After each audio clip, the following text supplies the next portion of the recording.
ഒരു കാര്യം ശ്രദ്ധിക്കത്തില്ല അങ്ങനെയല്ല കുറ്റപ്പെടുത്തല്ല ഇവക്ക് ചില കാര്യങ്ങൾ അല്ലല്ല കാര്യം ഇപ്പം ഞാൻ ഇപ്പൊ പ്രൊഡക്ഷൻ തുടങ്ങി പറഞ്ഞില്ലേ ഏതെങ്കിലും ഒരു 5 ടാസ്ക് കൊടുത്തിട്ട് പോയി കഴിഞ്ഞാൽ ഒരു ടാസ്ക് പോലും തീർക്കില്ല. അങ്ങനെയാ ആർട്ടിസ്റ്റുകളൊക്കെ മെസ്സി ആയിരിക്കും.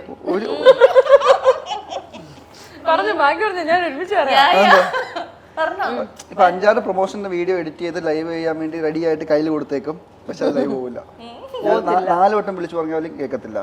പിന്നെ സഹി ഇട്ടിട്ട് നീ എന്തെങ്കിലും കാണിച്ചോ എന്ന് പറഞ്ഞിട്ട് പോകേണ്ട അവസ്ഥയാ. കഴിഞ്ഞോ? എന്താ പറ്റി പറഞ്ഞു? കെട്ടിയെന്നുമുതൽ എന്റെ ജീവിതം കിലുക്കത്തിലെ ദേവതയെ പോലെ ചൂടുവെള്ളം എടുക്കാൻ പറയുമ്പോ എന്നോട് പറയും എനിക്ക് വിശക്കുന്ന ഫുഡ് എടുക്കാൻ പറയും. ഫുഡ് എടുക്കാൻ പോകുമ്പോൾ എനിക്ക് തുണി കഴുകിയില്ല, തുണി എടുക്കാം. തുണി എടുക്കാൻ പോകുമ്പോൾ ചൂടുവെള്ളം അവിടെ. അതുപോലെയാണ് ഞാനൊരു വീഡിയോ ലൈവ് ആക്കാൻ വേണ്ടിയിട്ട് വീഡിയോ ഡൗൺലോഡ് ചെയ്തിരിക്കും. മറ്റേ വീഡിയോയുടെ ക്യാപ്ഷൻ എവിടെ നോക്കിയപ്പോൾ ഡൗൺലോഡ് അവിടെ നിർത്തിട്ട് ഞാൻ ക്യാപ്ഷൻ എടുക്കാൻ പോകും. ക്യാപ്ഷൻ ടൈപ്പ് എടുക്കുമ്പോൾ മറ്റൊരു വീഡിയോ ഡൗൺലോഡ് ചെയ്തോ, അപ്പൊ ഞാൻ വീണ്ടും വന്ന് ഡൗൺലോഡ് വെക്കും. ഡൗൺലോഡ് വെക്കാൻ വേണ്ടി പറയും ഇതൊന്നുമല്ല പുതിയൊരു പ്രൊമോഷൻ ആളെ വിളിക്കാറുണ്ട്, വിളിച്ച് സംസാരിക്കാൻ പറയും.